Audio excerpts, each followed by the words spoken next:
Hey everybody, how you doing today? This is your old pal Boise with another daily sobriety vlog. That t-shirt is, this is the Houston Aeros. We used to have a hockey team down here and they were a farm team for the Minnesota Wild back home in Minnesota. So it was kind of fun to go to these games, 25 bucks, you get to sit on the glass, get to watch it all. And then you see some of your favorite players get pulled up. Then you see them on the NHL ticket and they're playing for the Wild. So it's kind of fun. Things change. Things rearrange because of money, whatever reasons. Now they're in Iowa, which is closer to Minnesota, so now they're a car ride away as opposed to flying them from Houston back and forth. I'm sure they did it because of the money and because Houston's not a big hockey town. It's like the one sport that was kind of lacking. And, you know, they'd only fill the Toyota Center maybe like 30%, so it was pretty empty and you could sit down and 25 bucks out on the glass. If it was a regular game, you'd be paying hundreds of dollars an NHL game. So, moving to Iowa, not all, it's like the biggest ticket in their hometown, go to the game. Their little arenas are full. Now, it's not as big as the Toyota Center, but their smaller arenas are packed. So there's more revenue, tighter. Like I say, things change. With your sobriety, it changes. Some people will say, you know, being sober is the greatest thing in the world ever. But then when you have a bad day, you're like, I thought you said it was the greatest thing ever. See, they sell it that way. It's like life. Life is the greatest thing ever. Yeah, but I've been miserable and depressed and I lost some family members and I lost my job. Life kind of sucks. Would you rather be executed? Well, no. See, life is pretty good. But life is not always great every day. Sobriety is not great every day. But it's great that you have an opportunity to turn it into something better because you're being active in your life and not passive in your life. You want to be active in your sobriety and not passive in your sobriety. Hello, cheers. It's like sometimes you're active in your addiction and sometimes your addiction is active with you and you just come along for the ride. But speaking of addiction, speaking of being high or being drunk, hey, how you doing? That's me. It's my cue to say hello. Today is Wednesday, May 20th. Here are the stats. 14,295 days, 39 years, 1 month, 17 days, 469 months, 17 days. And excuse the nose, since I moved to the south, I found out now that I'm allergic to oak, and there's plenty of oak trees down here that bloom. We're in between a storm, and it really gets me, even though I take a daily Zyrtec or a generic version of that type of thing. And also, they said, you're allergic to grass. I'm like, that's impossible. I smoked that for years. What are you talking about? The grass they're referring to, not the same grass that I was referring to, is Timothy weed. What? So it is weed. I used to buy weed from a guy named Tim. What are we talking about? Oh, it's the swamp grass. And there's plenty of low areas here and a lot of swamp. If it's not swamp, it's a rice paddy. And if not, it's just a flood zone. So yeah. Today it's getting me. We had a storm today, so tore me up. So I even posted a thing on Facebook where I was saluting everybody with the coffee, and the song of the Beatles was Good Day, Sunshine. I need to walk in when the sun is out. I've got something I can laugh about. I feel good in a special way. I'm in love and it's a sunny day. And then on the top of the caption, I said, it's actually raining. Actually, it's raining today, so. But it's raining and I'm feeling sunny, so you can turn things around if need be. Don't get me wrong, I do enjoy a rainy day. I do. Or in the words of the late, great Eddie Rabbitt, I love the rainy night. I love the rainy night. I know, I'm full of tunes. And BS too, usually I've been accused of that as well. Or just straight up shit, I think is what it is. And then I've been credited to an animal. I think they just think I'm the animal. I don't know. Anyways, things change the course of your life, the course of your day. And it's just something that happens. So you adjust to it. You adjust accordingly. Nothing ever goes as planned. Nothing is ever the same as what it should be or what you think it should be. Like right now, nothing goes to plan. We got a new cat that we're working into the system, and right now he's getting a little too excited. He wants to wrestle and fight with the older cats, and they're like, we don't want this stuff. Who brought this kid in here? So you're going to hear hissing every now and then and other things going on. More excitement. I can hear Midge already howling and yowling because Basil, that's our young one, he's doing something right now. And they have to adjust. Usually when you bring cats in of the same age, it's a night of 1,000 hisses. And then usually they mark out their territory and they feel pretty good about it. And then they accept each other. Pretty soon you'll see them curling up and sharing a sleep quarter, part of the couch together. But it takes time, adjustment. Things change. Things always change. Things never remain the same. I like consistency, and as I'm getting old, I don't like change. I absolutely hate it. But I have to adjust to the change or I get left behind. And some of the things I don't mind being left behind. Like, yeah, you go on without me. I'm good. That's why, like with social media, I play the old man card. I'm just ignorant and I'm very happy and F this stuff. So the younger people that are working with me are the ones that edit, they put a thumbnail on it, they post it. We do this thing on, I watch actually YouTube, so it's on YouTube, and I do a half hour, roughly 25 minutes to a half hour, sometimes 20 minutes. And then I have some drive-bys that are up to an hour if we're going to Bush Airport with somebody. So then they'd have to snip those into two. And then I was told that Instagram, Facebook doesn't do a half hour. It has to be shorter. So they got to edit and do part one, part two. And TikTok is even more, part one, part two, part three. I don't know. I'm like, hey, do what you got to do. I don't even watch TikToks. I don't know what's going on anyways. But there are other things that are going on with the Temple of Sobriety. And I got a special page now that's just being developed called Sobriety with Boise. We started that a while ago and I just kind of abandoned it. And one about my life, it was kind of a personal thing. And now it's a professional page, so it's completely different now. So yeah, it's kind of fun. I get to share a few things with people, and I'm glad people join us, like us, comment, subscribe. There are people out there that are struggling with drugs and alcohol right now. You might be someone who's struggling with drugs and alcohol right now. You probably, definitely, not even probably, you know people in your family that are. You know friends and coworkers that are. So it's not like it's a secret. It's out there. And it just seems like the whole world is self-medicating as best they can because they're not addressing that hole in their soul. A lot of them aren't even aware of it. Once you get made aware of it, you kind of adjust to it. And either you completely flat out deny it or you think, yeah, this would really help. I'm going to try to do things. And those that flat out deny it will eventually hit a brick wall again and go, maybe there is something to this shit. I better go look at it.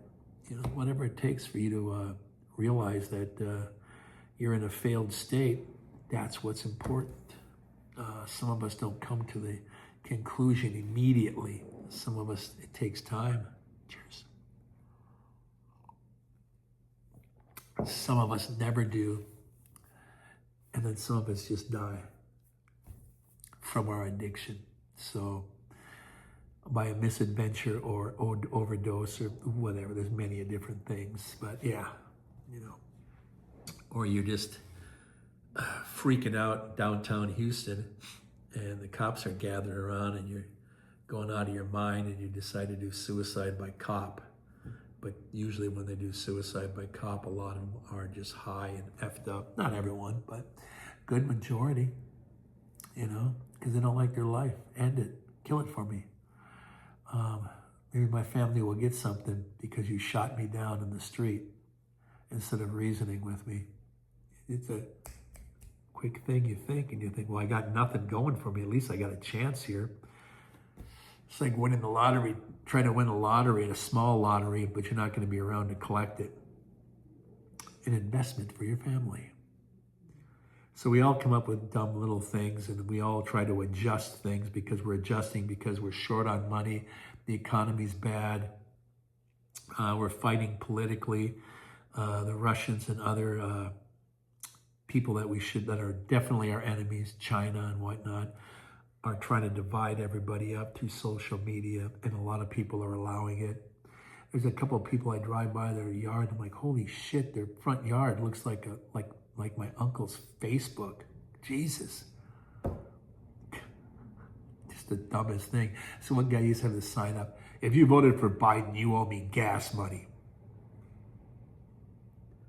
I don't see that sign now about Trump when gas is even more expensive.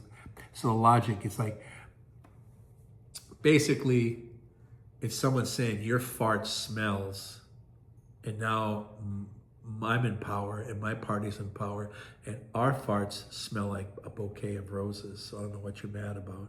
It's that kind of stupidity. But like I say, things change politically, things change within a family. And can you imagine there are people that are sober, working on their sobriety, going, "What? This isn't even honest dialogue. What the fuck?" That's what I mean. Because when you look through the world through sober eyes, you have to look at everything soberly. How you do things, how everyone around you do things, and if they're going against the grain, and your team is doing something crappy, you gotta say something, or that hole just gets bigger. Yes, this is my party and I defend it. Well, what about the pedophilia? Well, it's a witch hunt and a hoax. Really? Is it? So if a victim points out that these people did something to them, they're just being political? Really? Is that how we're going to do that? Kind of stupid when you think of it. Cheers. That's like saying that, the Catholic priest that molested their altar boys proves that all the Catholics are pedophiles. No. All the priests? No. All the people that go to that church? No. Who are the pedophiles? The pedophiles. It doesn't matter. They were in Boston, so I guess they like the Celtics too. Does that mean all the Celtics fans are pedophiles? No. Red Sox fans are? No. Boston Bruins, right? No. Are there pedophiles in those stadiums? Yeah. I don't know the percentage, but they are, because they're everywhere. And if we're going to allow, cheers, things to adjust, that we go ahead and just turn a blind eye to things and don't look at things through sober eyes, then we're going to fall victim to a lot of bad decisions and a lot of bad outcomes. And it's something you don't want to do. And if you are playing that game, then you're going to suffer in your sobriety as well, because it's going to create doubt. You have to be honest. You have to be true. True to yourself doesn't mean you're going to carry the water for someone else and lie for them. True to yourself means you're going to be honest about things and the way you see things. And you're going to respond as such. Then people will start to be able to recognize who you are and what you stand for, and the fact that you're sober. This starts to separate you from the pack. The slimy pack that you swam around into the sewers when you got out, went through treatment or got sobriety or went to the AA meetings. Now you're surrounded by people who are struggling with the same confusion and addiction that you have. And there are people that you're not going to get along with and not going to recognize as being even close to being remotely your friends. And there are going to be other ones that you're going to rely on. It's just like life. Everyone you meet, you even shake their hand, does not mean they're your friends. I remember when I was working at the restaurant, this one girl, she's all excited. I finally did it. What you learn from me? What you learn to wipe from front to back? What are you talking about? It comes in the office yelling this, and I finally got 1,000 friends. You do? Yeah, look, I got 1,000 friends. Look at that phone. Name them right now. What? Name them. I'll start counting. Go. I bet you won't even get to 40. Because you go look at that and go, where did I meet that person from? Oh, it was at my niece's birthday party and that. Hey, we're good friends. Click, click, click. But things adjust and you change. And, reality seems to be more realistic and more real when you're sober than when you're not. Because if your reality is partying, it's not reality at all. Even if you're just going on a date with a few drinks and having a good time, it's not really reality, You're not sitting on the couch next to her farting. That'll come like 9 months later if you have a relationship, I guess, right? So reality is always in question. There's nothing wrong with questioning reality as long as you're not caught up in the moment and you make poor decisions. That's what you want to try to avoid. Rapid fire decisions usually add to our bad stats and our bad relationships and our bad decisions. And we look back later and go, what was I thinking? Oh my God. And this, if you're out drinking last night or getting high and you crashed on your cocaine and you woke up in the morning, oh God, what was I thinking? Yeah, you're going through that right now. And if you have done it and you're sober, when I do this, oh God, what was I thinking? You know exactly what I'm talking about. You know exactly what I'm talking about. We are not original when it comes to things like that. All humans have a certain pattern and we all adhere to it. And if we're addicts or drunks, we have a certain pattern that we dance to. Now we color it with our own personality, thereby thinking we're original with that thought, and we're not. We're actually just zombies going through the motions. It's when you become sober and you actually actively look at your life. You even walk out and get the mail and come back differently than when if you're just hungover going to get the mail. No, you look at things differently. It's raining. Great, we need it for the grass. Feels fresh on my face. I like it. Oh, I don't want to get wet. I'm going to get an umbrella. I'm going to run in and out real quick. It could be a sunny day. You can hear the birds. You can see a squirrel. You can see little geckos running around here in Texas, little lizards. And it's like this. You notice little things. You go, this is really cool. I love it. Oop, red ants. Don't step on that shit. You're aware of a lot more things around you. And you breathe deeper. Your eyes are wider. You see things a little better. You look at junk mail and go, that's a lot of junk mail. Oh, shoot, there's a few bills. I'd rather have more junk mail. But you look at the bills, you see how much they are, what do they do, and you get ready to pay it, you make plans. And like when I was in the restaurant business, I was a cook. So I knew what I had for my check every week by the hours I worked. Then I also bartended. So then I get this solid influx of cash. It could be a dead night, $75. It could be a crazy night where I made $400 or $500. Well, and if I didn't have, I'd look at how much check money I had, make the adjustment, take some of that cash, pay those bills off. So then when my check came, I actually had more money, and I was still bartending. I had more cash money. Now, I was sober at that point. Now, I know people that are not sober, and they look at that cash money and go, oh my God, let's go party. I've got money. And they go out and they party. Then they come back to their boyfriend, and he says, how much money did you make? And she says, well, quite a bit, but I went out a little bit. Well, how much do you got with you? $33. Knowing full well that he's like, it's a Friday night. You made at least $350, $300. That's what you got? Oh, we did an 8-ball. Oh, there you go. Well, I didn't buy the whole thing. I was in on it, and some people owe me some money. Oh, investing in your future, are you? Cheers.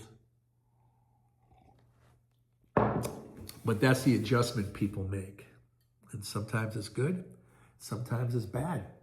Oh, look, here comes Cece. How you doing, baby?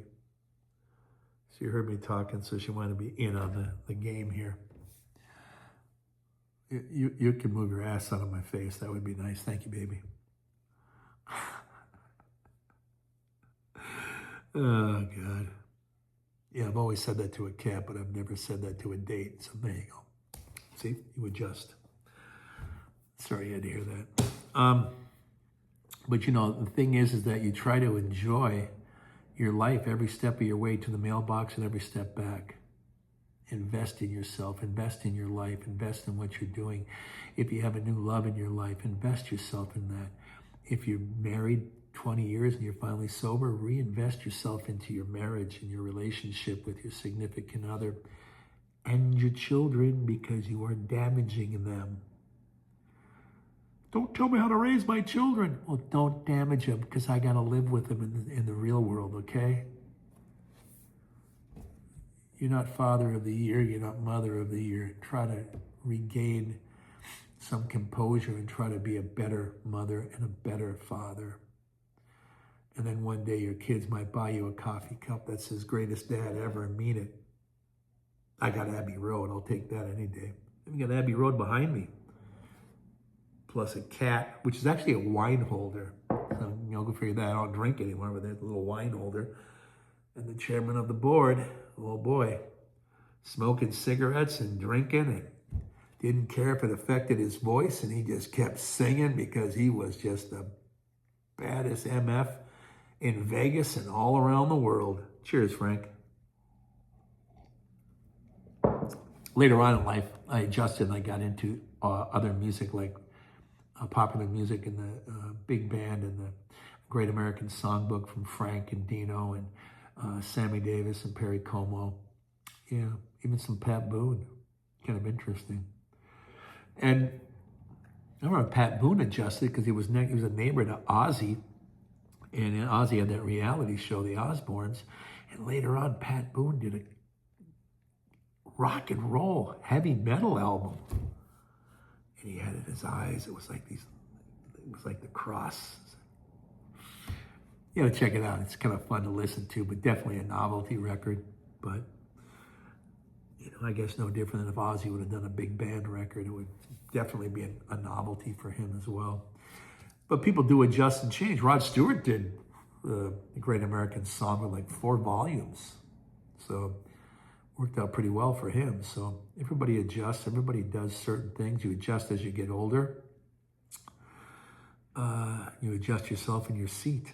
Because as you get older, you tend to sit on more things that you never sat on before because everything's sagging. Hidden ball joke there. And even if I never mention it, you just look at my face and go, you'll know what I'm doing. Because usually you got to do that hands-free if you're in public. If you're not, let me fix that. Better. While I'm gardening, I just sling it over my shoulder and keep going.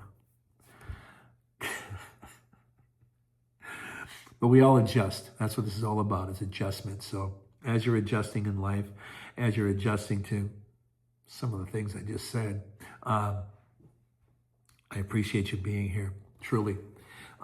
Those of you on Patreon that help us, Venmo, Cash App, Buy Me a Coffee, Ding, Ding, Ding, Chime. Thank you so much. Spending time with me so we can work on the outreach program. Thank you very much. From the bottom of my heart to the top of my soul, I appreciate you completely. And, stats one more time for today. It's Wednesday, May 25th. Can't even read my own handwriting. 14,295 days sober. 39 years, 1 month, and 17 days. 469 months and 17 days. Trying to steal like 30 months away from me in my own little misreading. But I appreciate you coming along. Thank you, thank you, thank you, thank you. In the words of Ringo, peace and love, everybody. Peace and love. I love the fact that you joined us on the Daily Sobriety Vlog. Find friends in the comments, like-minded people like you that are working on their sobriety. Join them and say hello and join them on their journey and have them join you, whether it's 3 years to 10 years meeting each other. It's all important, whether you've been sober 39 years or it's your 39th day. Very important. Very important that you make friends. Don't look at someone like, well, he's been sober so long, you never want to talk to someone like me. No, I want to talk exactly to you. With that being said, I wanted to say thank you. I love you. And I'll see you on the next vlog. Adios, amigos.